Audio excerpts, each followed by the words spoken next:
Assalamualaikum warahmatullahi wabarakatuh. A'udzubillahi minasyaitonirrajim. Bismillahirrahmanirrahim.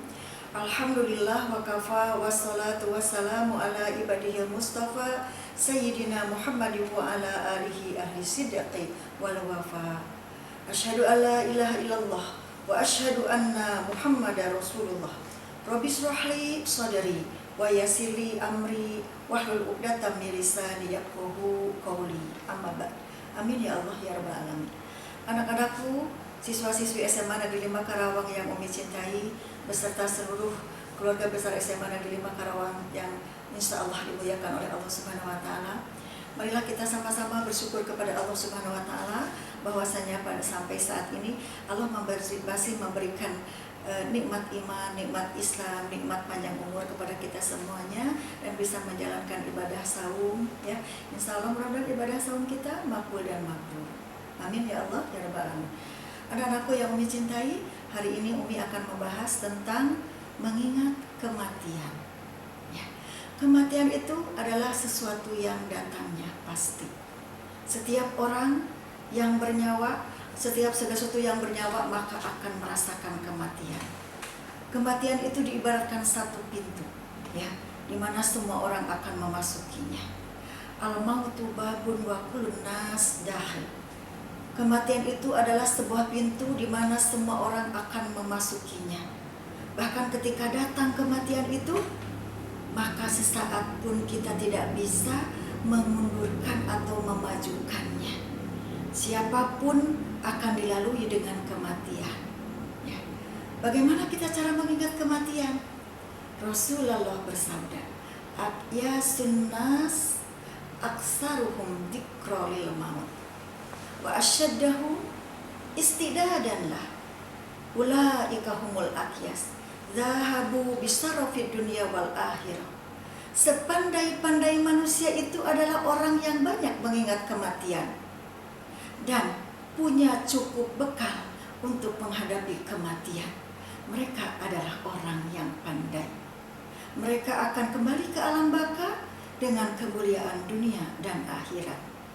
Berarti yang pertama menurut Rasulullah, orang pandai itu adalah satu, dia banyak mengingat kematian. Dua, punya cukup bekal untuk menghadapi kematian. Apa bekalnya? Fatajawwadu fa inna khairul jadi taqwa. Maka carilah bekal dan sebaik-baik bekalmu adalah takwa. Ya. Takwa itu apa?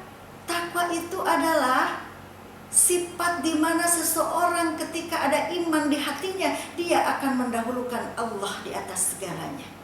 Al-imanu uryanun libasuhu taqwa. Iman itu telanjang, bajunya adalah takwa. Wazinatuhu, dan perhiasannya adalah malu. Wasamratuhu al-ilmu, dan buahnya adalah ilmu. Jadi bekalnya adalah ketakwaan kepada Allah Subhanahu wa Ta'ala. Ya. Orang yang bertakwa itu adalah orang yang mendahulukan Allah di atas segalanya. Ya. Dia jaga ibadahnya, dia jaga akidahnya, dia jaga amal solehnya. Orang yang takwa itu insya Allah akidahnya kuat, ibadahnya kuat, akhlaknya kuat. Nah sekarang bagaimana cara kita mengingat kematian? Yang pertama adalah kita ingat berapa lama lagi kita hidup. Berapa lama lagi Allah memberikan kesempatan kepada kita untuk hidup dan mengisi hidup ini dengan sebaik mungkin. Selalu hari ini lebih baik daripada hari kemarin. Ya, selalu kita mendahulukan Allah di atas segalanya. Selalu kita mencintai Rasulullah dengan selalu mengerjakan sunnahnya. Selalu kita jaga lisannya, selalu kita jaga hatinya. Mau cemilan yang gurih dan renyah? Tenang, ada stik jinten, makanan ringan yang terbuat dari olahan tepung tapioka dengan kualitas super. Varian rasanya juga beragam loh. Ada rasa original, kare, pedas, hingga keju.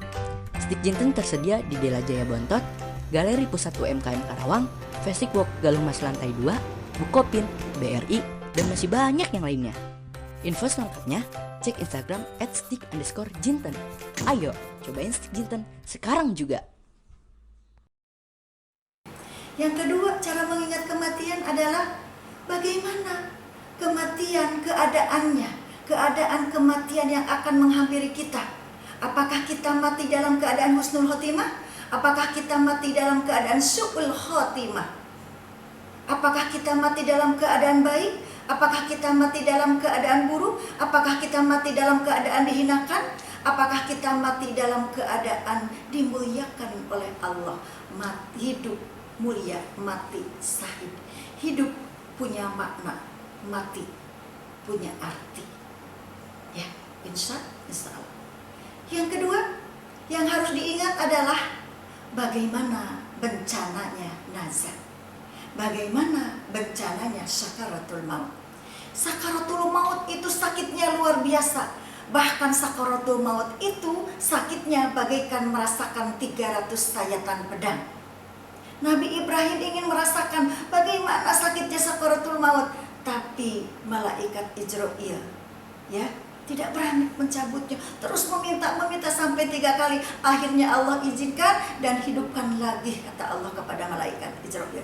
Begitu diberikan rasa kematian, dimatikan kemudian hidupkan lagi, ditanya, wahai Nabi Ibrahim, bagaimana engkau mendapatkan kematian? Saya merasakan badan saya dalam keadaan basah, seluruh pori-porinya terbuka, ditusuki dengan tusukan sujian yang sudah dibakar di api membara. Begitulah saya mendapatkan kematian. Kenapa engkau ingin merasakan kematian? Supaya saya lebih iman lagi sama Allah, lebih dekat lagi sama Allah, lebih takut lagi sama Allah. Ya. Yang ketiga, yang berikutnya, bagaimana cara mengingat kematian adalah malaikat yang datang kepada kita. Apakah malaikat yang tampan rupawan membawa perangkat dari surga? Apakah malaikat yang menyeramkan yang membawa perangkat dari neraka? Kemudian cara mengingat kematian yang berikutnya adalah bagaimana bencananya setelah kematian. Apakah setelah kematian kita disambut oleh semua pintu langit terbuka, pintu bumi terbuka, pintu surga terbuka, semua ingin dilalui oleh kita, atau semua pintu tertutup karena kedurhakaan kita? Ya. Kemudian yang berikutnya adalah bagaimana tempat kembalinya kita. Ketika kita meninggal nanti akan diperlihatkan tempat kembali kita, apakah surga atau neraka. Ya ayuhan nafsul mutmainnah irji'i ila rabbiki radiyatan mardiyah. Wahai jiwa yang tenang, pergilah kepada Tuhanmu dengan ridho dan diridhoi. Yang dipanggil oleh Allah adalah jiwa yang tenang. Jiwa yang tenang yang bagaimana? 1, dia tidak pernah bergunjing. 2, dia menjaga lidah. 3, dia tidak pernah suudon. 4, dia menjaga sholat 5 waktu. Ya. Kelima, dia selalu mengeluarkan hak orang lain dari zakat, dari sedekahnya. Kemudian apa lagi yang akan membuatnya tenang? Selain itu, dia hidup tidak boros, dia hidup tidak ingin diagungkan.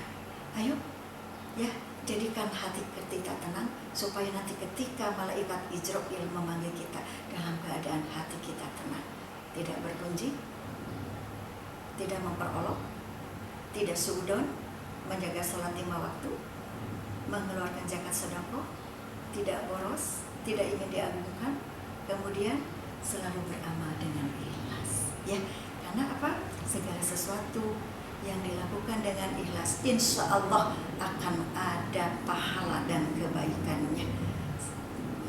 Itu saja yang bisa Umi sampaikan. Mudah-mudahan Umi doakan kita semuanya dimatikan dalam husnul khotimah, dalam hati yang bersih. Umi mohon maaf dari segala kehilapan yang hak datangnya dari Allah, yang batin dari kebodohan Umi sendiri. Wabillahi taufiq wal hidayah. Wassalamualaikum warahmatullahi wabarakatuh.